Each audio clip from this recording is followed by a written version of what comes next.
திறப்பிலே 5 நிமிடங்கள். கிறிஸ்துவுக்குள் மிகவும் பிரியமான என் அன்பு சகோதர சகோதரிகளே, திறப்பிலே 5 நிமிடங்கள் என்கிற இந்த ஜெப நேரத்தில் என் அன்பு சகோதர சகோதரிகள் உங்கள் அனைவரோடு கூட இணைந்து ஜெபிக்க கர்த்தர் பாராட்டின கிருபைக்காக ஆண்டவருக்கு நன்றி செலுத்துகிறேன். இன்றைக்கும் ஒரு முக்கியமான காரியத்திற்காக நாம் ஜெபிக்க இருக்கிறோம்.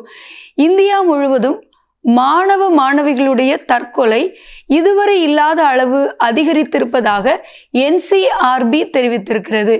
கடந்த 10 ஆண்டுகளில் 62.2% இந்த தற்கொலை எண்ணிக்கை அதிகரித்திருப்பதாக கூறப்படுகிறது.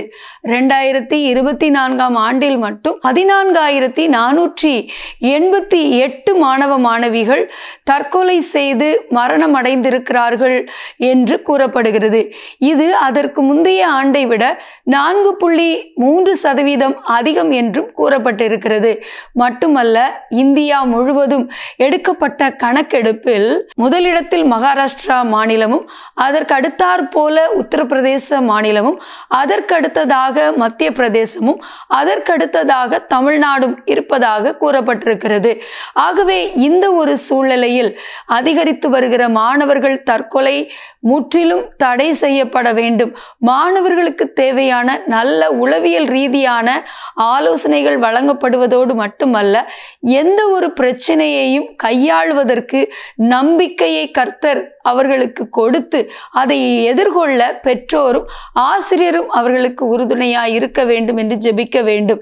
குறிப்பாக மாணவர்களுடைய தற்கொலையானது 10ஆம் வகுப்பு படிக்கிற மாணவர்களிடத்திலே அதிகப்படியாக 25% அதிகமாக காணப்படுகிறதாக கூறப்படுகிறது. அதற்கு அடுத்தாற் போல 12ஆம் வகுப்பு படிக்கின்ற மாணவ மாணவிகள், அதற்கு அடுத்தாற் போல 8ஆம் வகுப்பு படிக்கின்ற பிள்ளைகள்.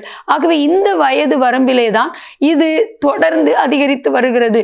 ஆகவே அதிகரித்து வருகிற மாணவ மாணவிகளுடைய தற்கொலை நிறுத்தப்பட, அந்த தற்கொலையை தூண்டுகிற சாத்தானுடைய தந்திரங்கள் அழிக்கப்பட பாரத்தோடு ஜெபிக்க போகிறோம். ஜெபிக்கலாமா? எங்கள் அன்பின் பரலோக பிதாவே, ஆசீர்வதிக்கப்பட்ட இந்த நாளின் காலை வேளைக்காக நன்றியோடு துதிக்கிறோம், ஸ்தோத்திரிக்கிறோம். அப்பா ஆண்டவரே, இந்தியா முழுவதும் அதிகரித்து வருகிற மாணவ மாணவிகளுடைய தற்கொலைகள் முற்றிலும் தடுத்து நிறுத்தப்பட ஜெபிக்கிறோம். ஆண்டவரே, இதுவரை இல்லாத அளவு அதிகரித்து வருகிற இந்த தற்கொலைக்கு காரணமாய் இருக்கிற ஆண்டவரே கல்வியை குறித்த ஒரு பாரம், ஆண்டவரே தகப்பனே எதிர்காலத்தை குறித்த ஒரு பயம், ஆண்டவரே தகப்பனே தேர்விலே தோல்வியடைந்தால் ஆண்டவரை விரக்தி, இன்னும் ஆண்டவர் யாராவது தங்களை கண்டித்து விட்டால் அதை தாங்க முடியாமல் ஆண்டவரே தற்கொலைக்கு நேராக கடந்து செல்வது, இப்படி பல காரணங்களினாலே ஆண்டவரே தகப்பனை நடைபெறுகின்ற மாணவ மாணவிகள் தற்கொலை ஆண்டவரே அப்பா முற்றிலும் நிறுத்தப்பட, அவர்களுக்கு தேவையான நல் ஆலோசனைகளை பெற்றோரும் ஆண்டவர் ஆசிரியர்களும் வழங்கி அவர்களை சரியாக நடத்த, அவர்கள் ஒவ்வொருவருக்குள்ள தன்னம்பிக்கையை கொடுத்து, எந்த பிரச்சனைக்கும் தற்கொலை ஒரு தீர்வு அல்ல என்பதை அறிந்து அதை எதிர்கொள்ள தேவையான மன தைரியத்தை பலத்தை கொடுக்க ஜெபிக்கிறோம். தற்கொலைக்கு நேராக மாணவ மாணவிகளை தூண்டுகிற பொல்லாத தற்கொலையின் ஆவிகளை இயேசுவின் நாமத்தில் கடிந்தப்புறப்படுத்துகிறோம். ஆண்டவரே அப்பா, ஒவ்வொரு பிள்ளைகளையும் பொறுப்படுத்த அவங்களுடைய எதிர்காலத்தை ஆசீர்வதிங்க. ஆண்டவர், எங்களுடைய தேசத்தின் எதிர்காலம் எங்களுடைய இன்றைய மாணவ மாணவிகளுடைய கரத்தில் இருக்கிறது, இன்றைய பிள்ளைகளுடைய கரத்தில் இருக்கிறது. நீங்களை ஆசீர்வதித்து பாதுகாத்து வழி நடத்துங்க. இயேசுவின் நாமத்தில் பிதாவே, ஆமேன். தொடர்ந்து ஜெபியுங்கள். கர்த்தர் தாமே உங்களை ஆசீர்வதிப்பாராக. ஆமேன்.